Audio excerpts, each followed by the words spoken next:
Hello, BookTube. My name is Nathan. Thank you so much for watching. This is my very first TBR. I just typically don't make these videos, but I'm starting to get a pile here, and I'm going to be releasing a bunch of different videos over the next, I don't know, however long, going over all of these books, so I figured I would give you a heads up. In part, I have been incredibly busy when it comes to work. I'm just buried in grading college papers, and I'm also now working in real estate, so I'm doing that and a bunch of other stuff going on. So I had to take a little bit of a sabbatical from BookTube, and specifically from my ongoing project of reading through every single book in the Repairman Jack series by F. Paul Wilson. So I have been kind of partway through Harbingers for a while. I think it's book 8, I think. Somewhere around there, 8 or 9, book 8 or 9 in the series. I will get back to the project as soon as possible. So that is kind of the first one that I've got, which is upcoming. What arrived in the mail today, and I am incredibly excited about this, and I'm going to do a separate video for this, is The Last Christmas, which is the upcoming Repairman Jack book, and this is not available until December 19th, so you can pre-order now, but in part because of me doing the Repairman Jack series, and because I did intentionally reach out to the publisher because I wanted to get my hands on this as soon as possible, I do have I'm calling it an advanced reader copy or an uncorrected proof, but I think this is just the actual print edition. I don't think there's going to be any changes because it doesn't have any kind of marker on it indicating that it's in advanced reader copy. But in any case, this is coming out in December, and this is Gordian Knot Books.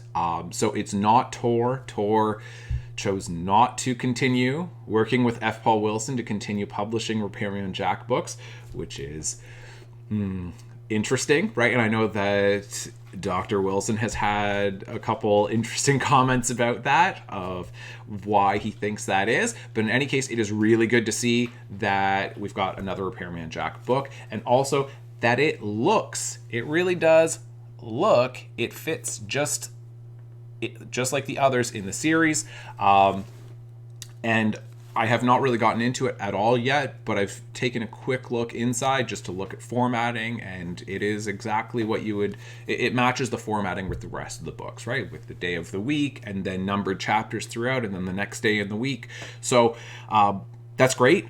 I'm really excited to actually read this, and I'll do a review video for this, and then I'll do a full discussion to fit it into the actual Repairman Jack series. The next one that I have, and I did talk about this on Ignore the Bell on my podcast, where I talk about film and television for the most part. Those are the topics that I focus on. So this is The Secret History of Twin Peaks by Mark Frost, who is one of the co-creators of the show. I'm calling this a TBR, but to be fair, I have already read the book and I've got lots and lots of notes in here, so I'm going to have plenty to say about this. I will have a video coming out for this fairly soon, and so this was published in 2016 by Flatiron Books, and it's an epistolary novel, so it's a series of documents. I think a much better term, like you can call it ergodic or ergodic. I'm not quite sure how to pronounce it, but ergodic literature. But I think really the best description for it would be found fiction, right? I studied fairly extensively House of Leaves by Mark Danielewski when I was getting my master's, and that's how I describe that book, that it's found fiction.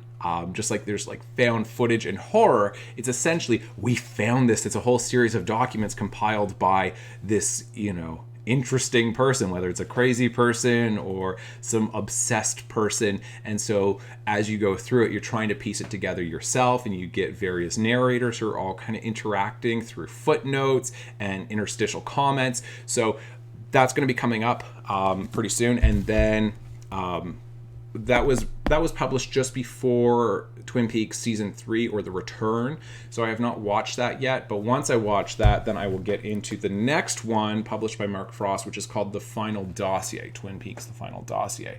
So this one will get reviewed as well, but this was published just after Season 3 of Twin Peaks. So It's again published by Flatiron Books, and it was published in 2017. I believe the fall of 2000, yeah, October 2017. So I don't have much to say about this. I believe that it says the Final Dossier, and I've kind of taken a quick look at it. So I believe it's also epistolary or found fiction, right? So in any case, that's coming up.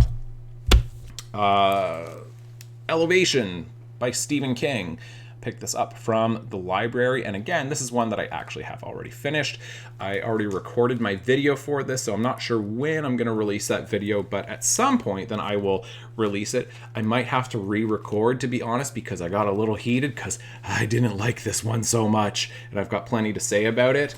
But this was published in 2018 by Scribner, and it calls it, like, it's titled, like, on the actual cover page, then it says a novel. I don't know if you can see that, but it's a novella. It's like 146 pages with, like,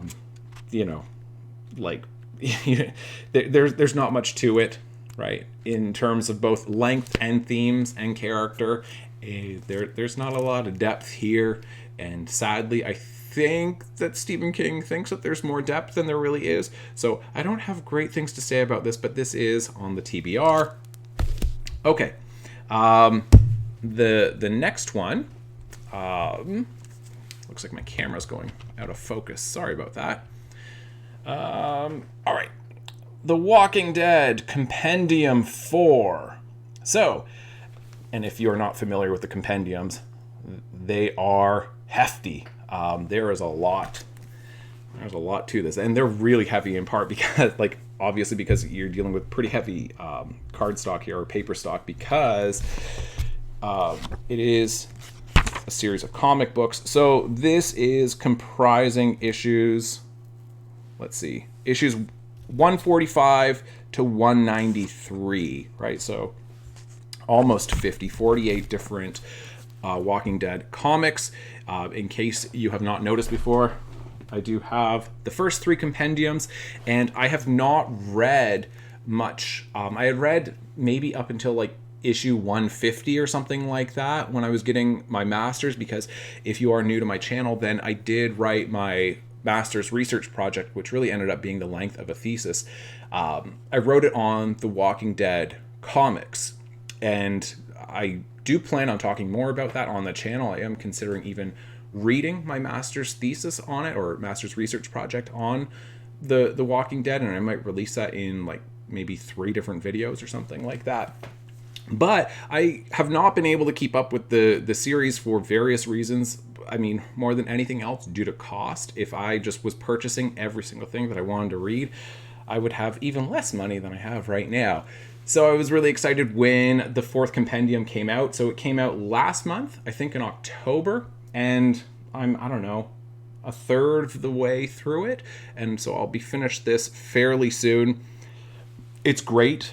So far, it's really focusing on the Whisperer's War, and that's basically where I left off when I was writing my master's. And I know I think that's where the TV show is at. I honestly stopped watching it because the TV show just ended up being so bad. So bad in the last couple seasons. But I've heard that's gotten better. So if that's the case, then great. I've tried to get caught up, but I continue to struggle through, I think it's season 9, and like just towards the end of the war with the Saviors and with Negan, and it just goes on and on and on. And so in any case, I haven't kept up with the show, and when I do try to go back to it, it's frustrating, but the comics are still great. So if you have not read the comics before, then you might want to check them out, especially if you like horror fiction and specifically horror comics. Then they're really fun. They really are. Obviously, I don't know if I necessarily need to say this, but it is The Walking Dead, so they're pretty gruesome and pretty brutal. I mean, if the show is too much for you, the comics will certainly be too much for you. So definitely don't start reading them if you can't handle the show, because the comics are far more brutal than the show. They really are, in terms of characters not being safe and language, right? It's just everything goes in the comics, even nudity as well. So if these things are gonna, I don't think, maybe I'm either really speaking your language right now or really turning you off to the comics. But that's what you're going to expect, like what to expect with them. And the last one, I'm just kind of just slowly working my way through this. So The Perfect Storm by Sebastian Younger. And this was published in 1997. And obviously, by Harper Torch, which is an imprint of HarperCollins. So it was first published in 1997. I'm sure that a lot of people are familiar with the George Clooney, Mark Wahlberg film, The Perfect Storm.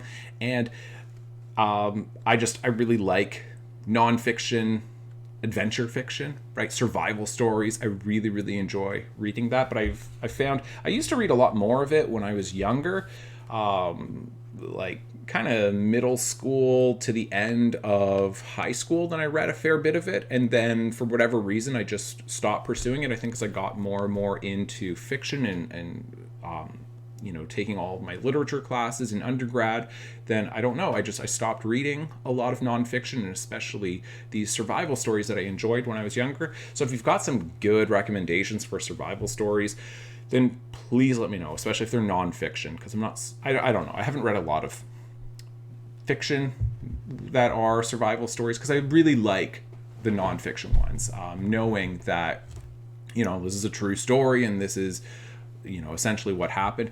I am going to do a review video for this. It's really interesting because it's different from the movie. And I mean, my brief comment with this is, what I would say is, if you've watched the movie, and some of the issues that you might expect with the movie, they're the same issues that you're going to have with the book, but boy, is this a lesson on the history of sword fishing.